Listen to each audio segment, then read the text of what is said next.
38 families displaced by the fire on Congressional Avenue relocated to Quezon City Transition Housing. 4-year-old dies in house fire. 7-year-old relative injured. The man found dead after being swept away by flash flood. And GCash looms as Philippine Stock Exchange Index Review wildcard.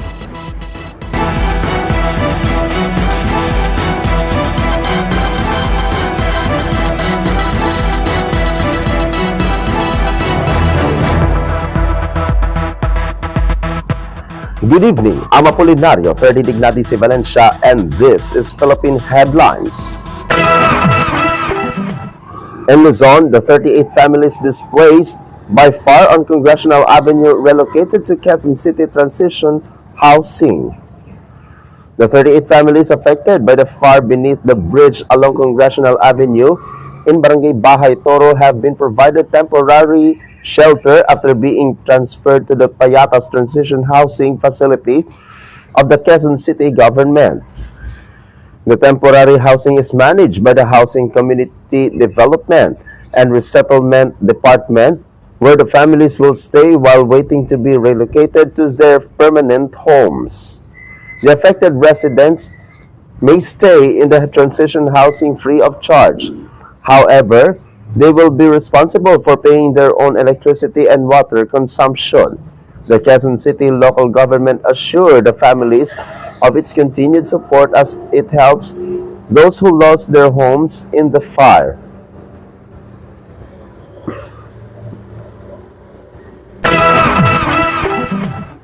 In Visayas, the 4-year-old dies in house fire.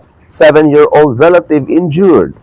A 4-year-old child died while a 7-year-old relative was injured in the house fire that broke out in Purok Lubi in Sitio Kaulong in Barangay Campo 4 in the Talisay City in Cebu at around 4 p.m. on Saturday.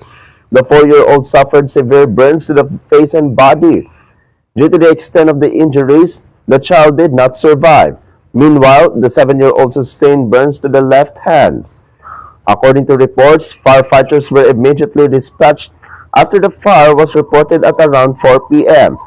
An investigation by the Talisay City Fire Office found that the two children were inside the second-floor bedroom of the burning house when the fire started.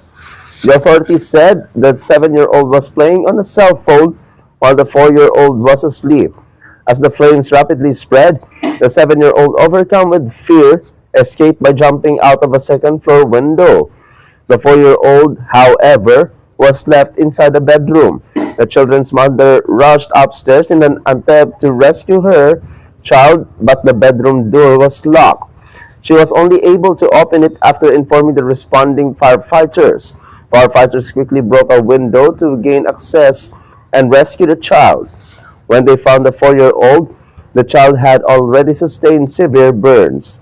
The victims was immediately rushed to the hospital but succumbed to their injuries a few hours later.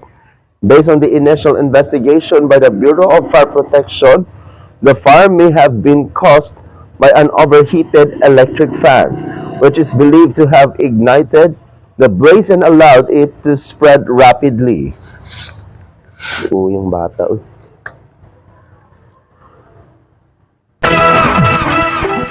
In Mindanao, the man found dead after being swept away by flash flood in the city of Davao.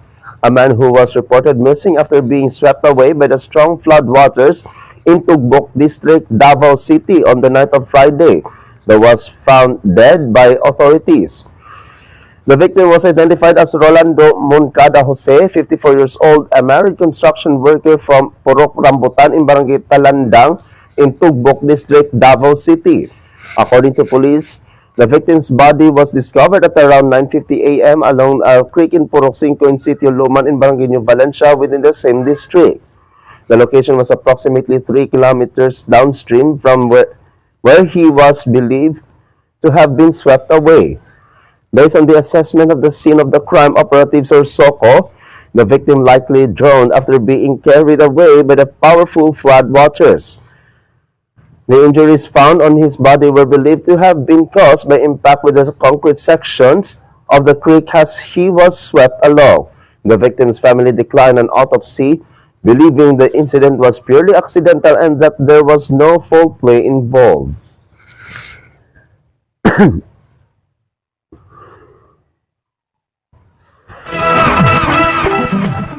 In the other news, are you a business owner, the MSME, aspiring entrepreneur, job seeker, or someone planning to start a business?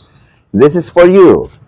Join the 16th Takurong Business Week. Don't miss the free business seminars, competitions, and the Takurong Community Marketplace designed to help you grow and succeed in your business.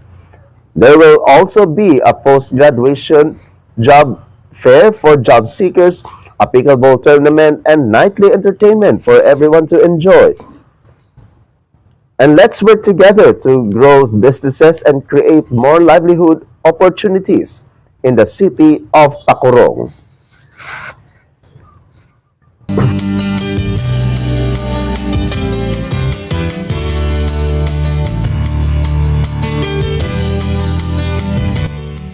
And our business update, GCash looms as Philippine Stock Exchange Index Review Wildcard.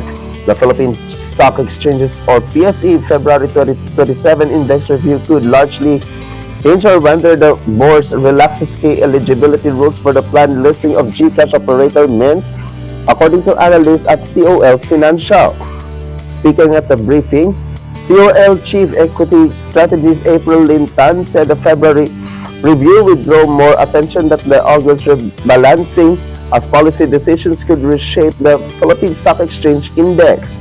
The Philippine Stock Exchange currently requires companies to be listed for at least 6 months before they are included in the Philippine Stock Exchange Index. Because GCash is expected to list in October, it would miss the February review unless the Philippine Stock Exchange grants an exemption. COL research analyst Paulo Miguel Manansala said firms' projections assume various scenarios and largely unchanged share prices until the Philippine Stock Exchange finalizes the review data as year-end. Under the first scenario, where the Philippine Stock Exchange keeps its existing rules, Synergy Grid and Development Philippines Incorporated or SGP could enter the Philippine Stock Exchange Index while DigiPlus Interactive Corporation could exit. If the Philippine Stock Exchange lowers the public float requirements, Aboitiz Power Corporation and SGP could qualify for inclusion, replacing DigiPlus and Semirarab Mining and Power Corporation, Manansala said. Another scenario assumes the Philippine Stock Exchange allows GCash into the index despite not meeting the 6-month listing rule. Manansala said GCash could display GT Capital Holdings Incorporated or Century Pacific Food Incorporated from the benchmark index. Manansala outlined a third scenario where the Philippine Stock Exchange lowers the public float threshold and adopts the MTAR-based liquidity measure. Under this case, AP and SGP could join the Philippine Stock Exchange Index, replacing China Banking Corporation and DigiPlus. The Philippine Stock Exchange replaced its liquidity criterion with MTAR and adopted new eligibility rules, but has yet to announce changes to public float requirements or new listing exemptions.